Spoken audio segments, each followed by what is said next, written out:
If you'd like online business explained to you in a way that you can actually understand, go to latenightim.com/explain. It's completely free, and I made it just for you. Now, how about an episode? Episode 193. Late Night Internet Marketing. This week on the Late Night Internet Marketing Podcast, we're going to get real about all of those crazy goals you're setting for 2020. Are they realistic, and are you doing more harm than good? All this and more on the Late Night Internet Marketing Podcast. The Late Night Internet Marketing Podcast. You've been working for somebody else, but you want a business to run yourself. You want to know how to start and where to begin. Can you get out your comfort zone, my friend? Yes, you can do it right when it's late at night. At the end of the day, your dreams burning inside. So keep it up and you will find that you're building your business one night at a time. And now, broadcasting late at night from a little studio in the big state of Texas, your host, Mark Mason. Hey, how is everyone doing? I am Mark Mason. I am your host for the Late Night Internet Marketing Podcast, coming to you from the little studio in Dallas, Texas, where the Christmas decorations are all put away. It's the first of the year, and that's the time when we all seem to turn our attention to things we want to accomplish in the year. And I don't know about you, but the conventional wisdom of setting up these big, audacious, sometimes smart goals, goals that are specific and attainable, all of that kind of measurable, all that acronym stuff, that always feels really good to me in very late December. I'm so excited because I'm thinking about all these big things, and I'm throwing around these numbers about how I'm going to grow my business in the coming year and all of that. And I think a lot of people do this. They have this approach where they dream, and their goal setting process has a lot of dream component to it. And they imagine what they would like to be able to say at the end of the year. And that's really great. I really encourage that. I think that's a super fantastic process for getting your juices flowing.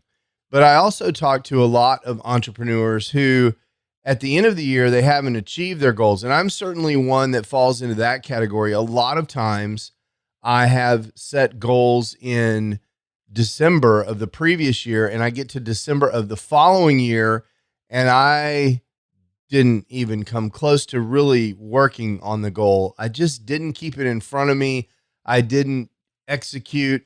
Maybe it was unrealistic. Maybe I didn't have the right motivation, but I have this situation sometimes where I set a goal and I didn't really make progress. And in fact, a lot of times for me personally, if I'm honest about it, I get looking back over the years, and there have been this repeating pattern of times when I've identified goals that I didn't even really work on in a way that I could be proud of during the year. And so when it came to December to set next year's goals, and I look back at the goals that I set the year previously, well, guess what? In some cases, I didn't even really work on goals. I had almost even forgotten what they were. And that's just crazy, but I think it's real. Now, of course, I do achieve a lot of goals. I make a lot of progress in my business. A lot of things go well for me. It's not like I'm this tragic figure who never has any success, both in my online business and in my day job and with my family. I have a blessed life, but the fact of the matter is that if I'm honest about these goals that I actually write down and actually go off to do, my hit rate is not so great with those. And maybe that's okay. Maybe the idea is to throw spaghetti on the wall and see what sticks, as they say, to set 10 goals and be thrilled when you achieve 3 of them. After all, that's how it works in baseball. You go up to the plate 10 times, and 3 times you get a hit and you're a Hall of Famer and you're making millions of dollars. And maybe that's the right way to set goals, but somehow I don't think so. Somehow I think a more intentional approach is appropriate. And certainly in my day job in a Fortune 500 company with engineering goals and business goals, we don't expect a 30% success rate on the goals we set. In fact, my management expects me to hit 100% of my goals. And when I don't, sometimes it's okay because we make good business decisions, but that's very intentional. Those decisions are all very intentional. It's certainly not the case that we roll into December and we didn't really get done what we said we were going to do due to a lack of focus. We don't do that. And so why is that okay in an online business? And I submit to you that it's not okay. And I am not the only one, apparently, because when I talk to other online business people about this, they say they have similar experiences from time to time. Now, these aren't the ones you hear about because when people are talking about their goals, typically they're doing a little editing. They're saying, well, I set these goals and I achieved them. And I think oftentimes they're not talking about the goals that they didn't achieve or they're revising history. And I'm not saying people are inherently dishonest on this topic. I'm just saying that people tend to talk about the things that went really well for them. And oftentimes, and certainly true for me, people do set goals and those goals are achieved. And so those are the ones that you hear about. So if you're feeling alone, if you're feeling that you aren't able to achieve your goals and you're the only one, if you feel like you're the only one and you're on this island and you're just this failure who can't get things done, you're not the only one. There's a ton of us who set aspirational goals at the beginning of the year and then we don't get them done. So what should we do about this? I mean, I think it's true. Even if you feel like you do a pretty good job and you don't feel like you're one of these people who really needs more help getting their goals achieved, it's still probably true that it's useful for you to get better at it. And that's certainly what I'm trying to do. And here is the thing that I think makes sense, the process that I would like to see you use for getting your goals achieved in 2020. And this is what I'm doing. And this, based on the research that I've done on this topic over the last several years, this is clearly the right approach. And it's clearly the thing that helped me do more in 2019 than I've ever done before. And I'm going to employ this again, even more aggressively in 2020 to get my goals accomplished. And I think you can apply this to get your goals accomplished in 2020 as well. So in the support of this, I want to give you a recipe. I think this is the simple recipe for how you need to go about setting goals and achieving them on an annual basis for the rest of your life, however you do it. This is the recipe that after everything that I've looked at, all of the research, this is the way to do this as far as I'm concerned. So it's a 6-step process, and I think it's very straightforward, simple, and executable. This is the thing that I think is the big problem with a lot of these goal-setting methodologies is they don't really offer you a clear recipe. I'm going to offer you a very clear recipe that I think will make sense to you here. So the first step, I want you to reconnect with your vision. Now, this sounds like some goofy stuff, right? But I want you to spend a moment remembering what it is exactly that you're trying to achieve in general. What is your vision for the future? Maybe you're in your car right now on your way to your day job, and your vision for the future is a future where you don't have to drive into work because you have your own business, and that business is supporting your family. And maybe for you, that means that the business makes $250,000 a year in revenue, and that you're able to keep $100,000 of that for yourself. Maybe that's your vision, something specific that you can see. And that allows a lifestyle for you where you're able to take care of your aging mother, or Maybe you're able to spend more time with your kids and walk them to school every day. Whatever your vision is, make sure you're still clear on that, because one of the things that I see all the time is when I ask people why it is that they're working their tail off to build this business or whatever it is that they're working on, they can't answer. And so I want to make sure that you can really answer that question. Why is it that you're doing the do that you do? And if you're not sure, that's okay, because it's not an easy question, but I want you to go on a discovery process that really uncovers what that real overriding reason is for doing the things that you do. Maybe you have a very important message that you want to get out to people. Maybe it's more self-centered than that. Maybe it's that you like nice things and you need money for nice things, and that's really what makes you happy.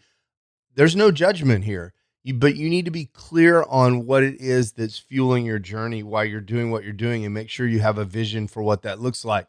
Don't fall into the trap of building a job that you don't want later on. So that's the first thing.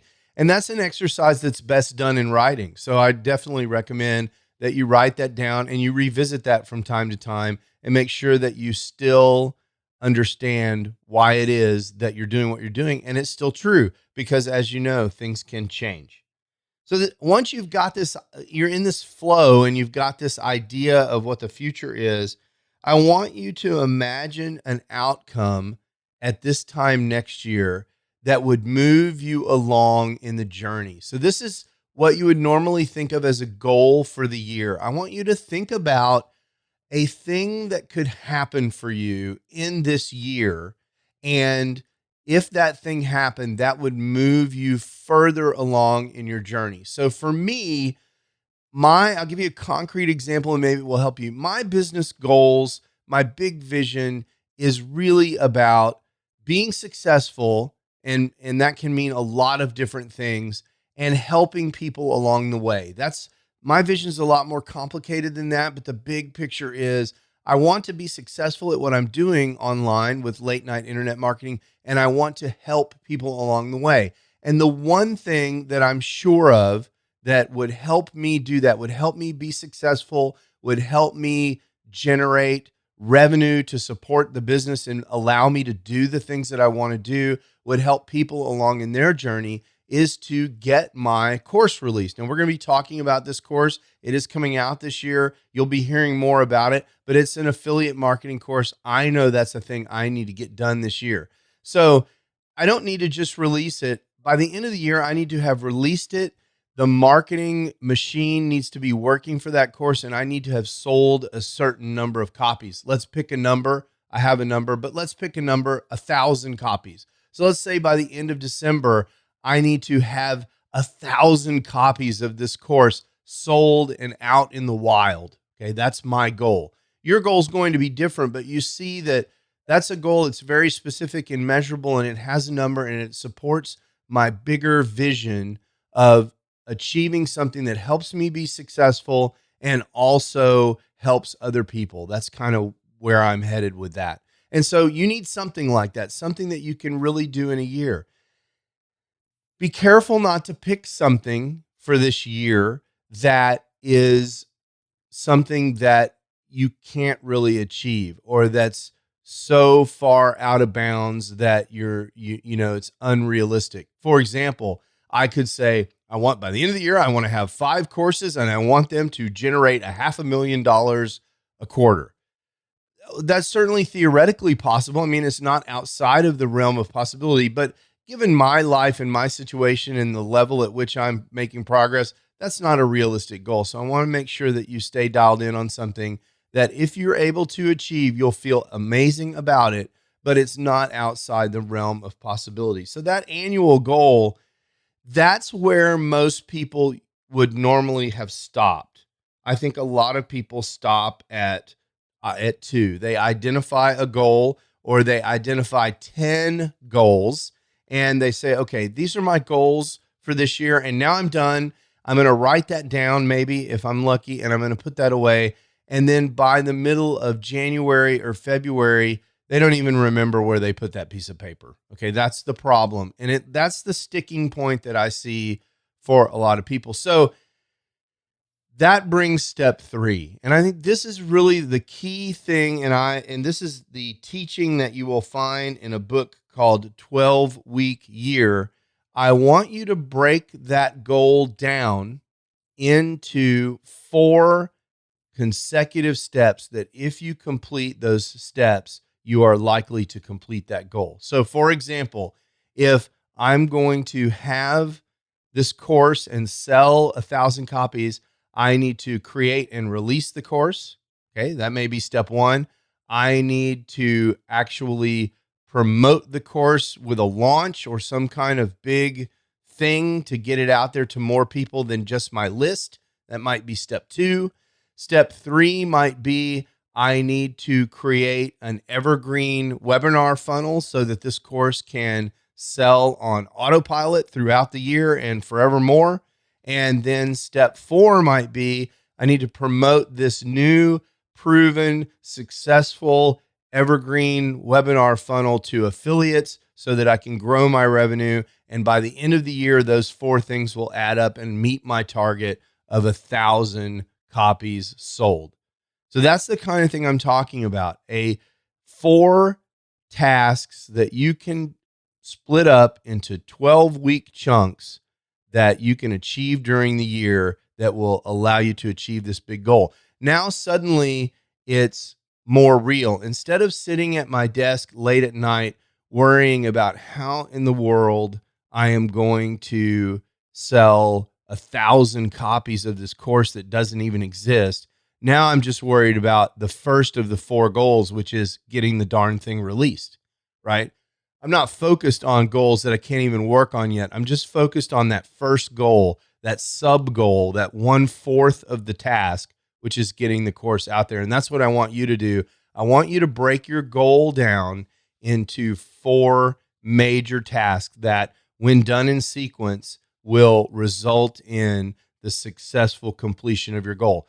And by the way, I don't want you to have 10 of these goals that you're breaking down into 4. I want you to have 3. I think any more than 3 is really very unrealistic. You can have other things that you're working on, but as far as major goals that you're going to have, where you're going to say, these are my goals for 2020, I'm going to achieve these no matter what, I do not want you to have 10 of those. I want you to have 3.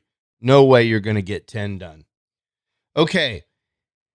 Well, I've got these 4 goals, and basically we're talking about quarters of the year. So every 3 months, this is from the book 12-Week Year, which I definitely invite you to read. Brian Moran, if you haven't read that book, it's an easy read.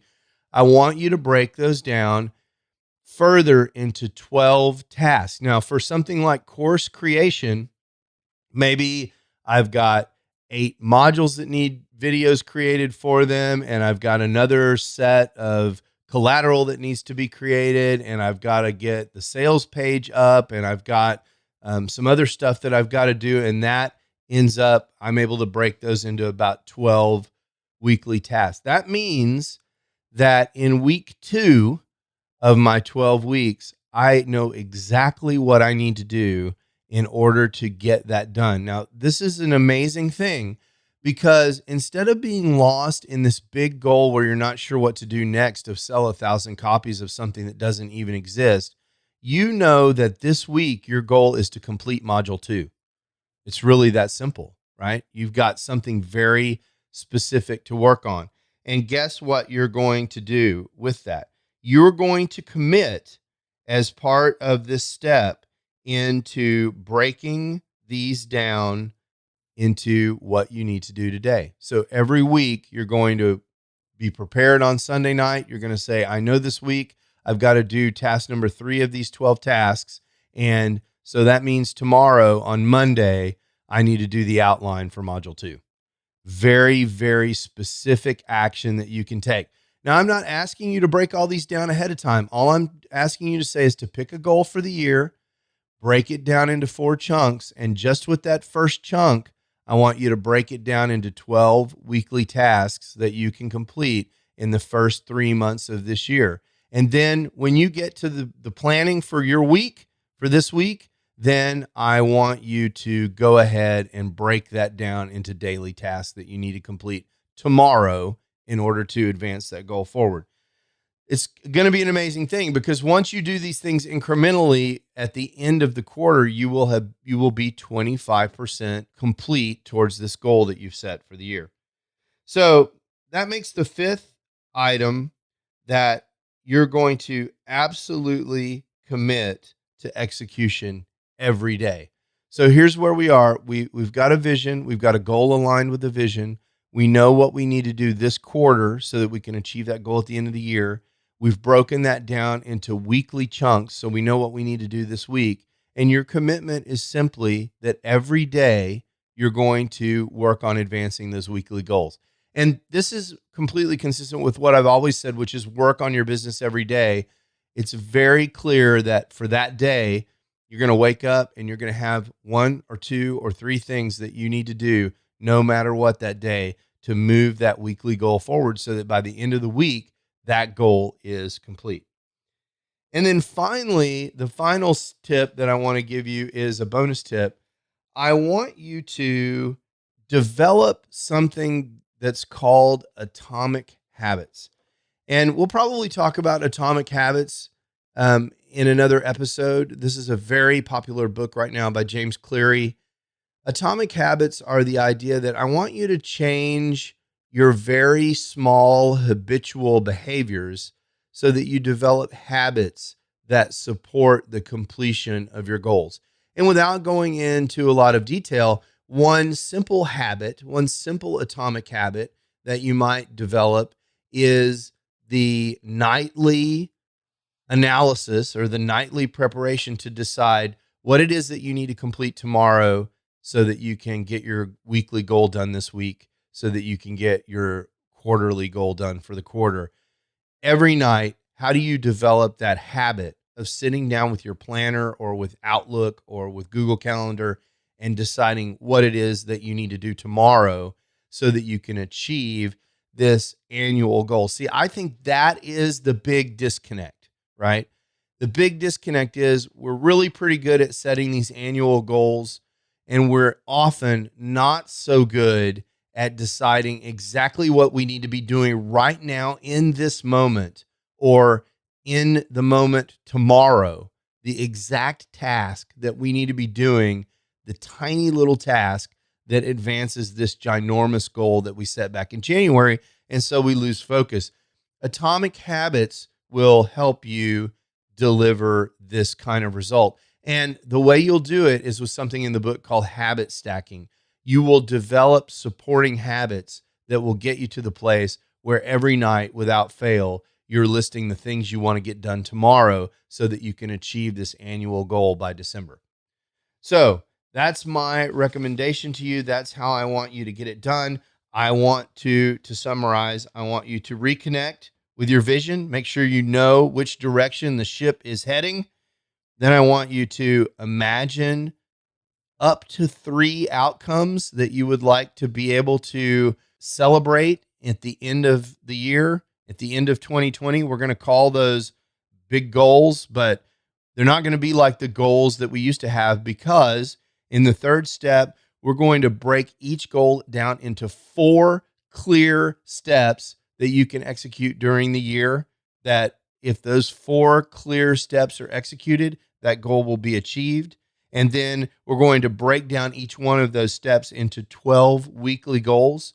We're going to commit every day to advancing that weekly goal and achieving that goal for that week. And we are going to support all of that by building atomic habits that put us in position to win that tiny little battle every day.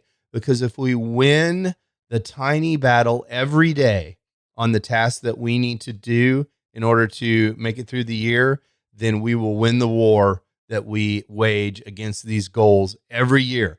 Because when we have this conversation again next year, I want you to be able to say, yep, I did what Mark said, and I achieved 3 amazing major goals in 2020, and my life is forever changed.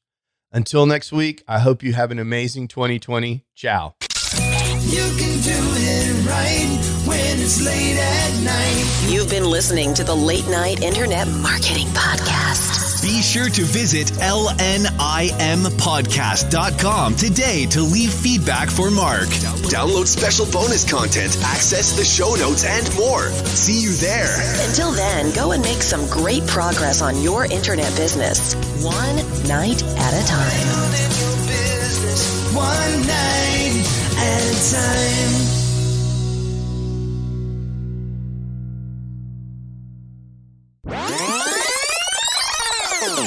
Okay, so it absolutely kills me, but I got so frustrated. I have been having this problem with my MacBook Pro keyboard.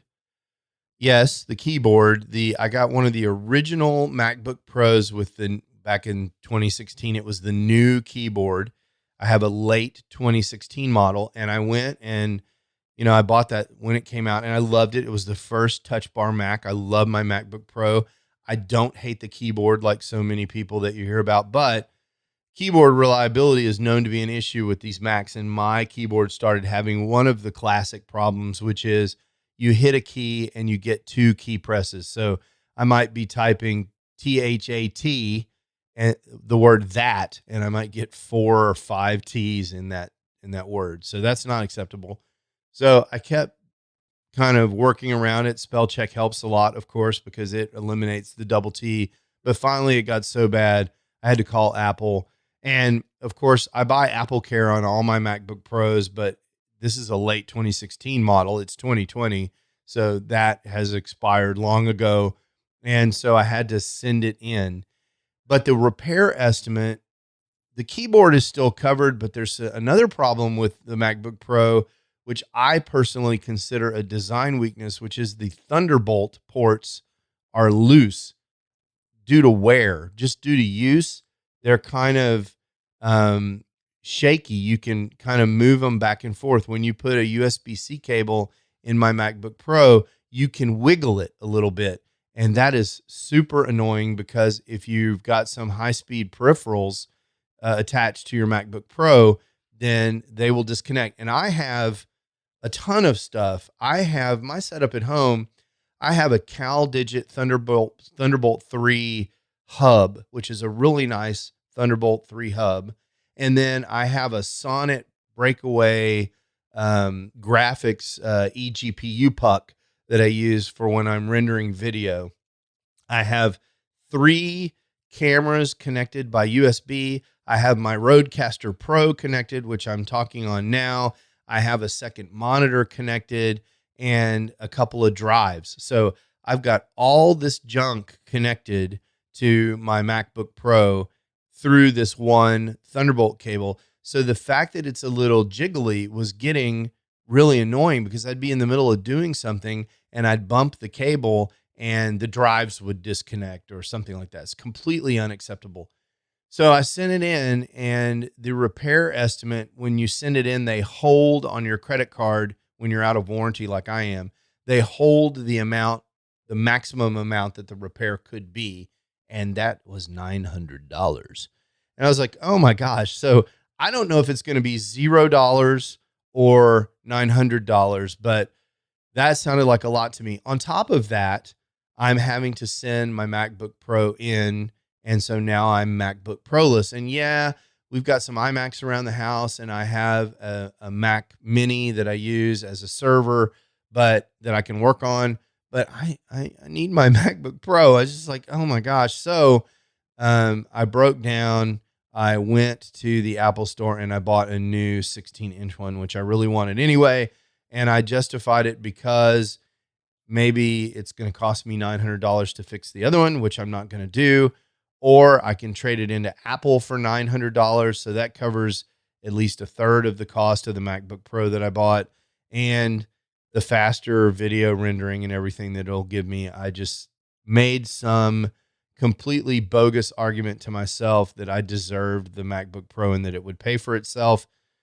I'm not sure that's true. I really just wanted it. So I went and got it. So now I'm looking at a brand new MacBook Pro, and I don't like to just copy the old cruft and configuration from the old MacBook onto the new one. Whenever I get one, I like to build them up from scratch so that I don't accidentally bring over any corrupted files or bad settings or other things that have been affecting the stability or performance of the machine.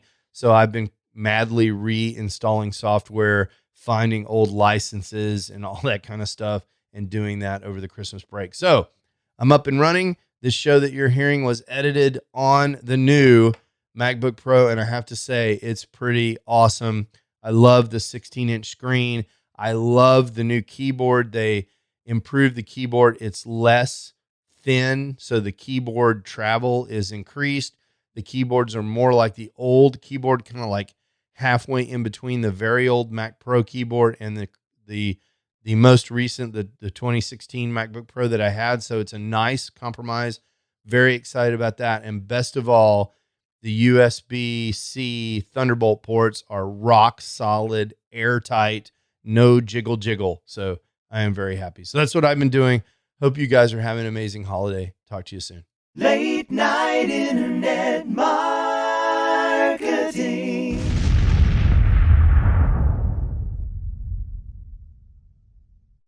Hey, it's Mark again. I wanted to tell you one more time about this absolutely free resource that I have for helping people who are trying to get the big picture for internet marketing, actually get started and understand what all their choices are.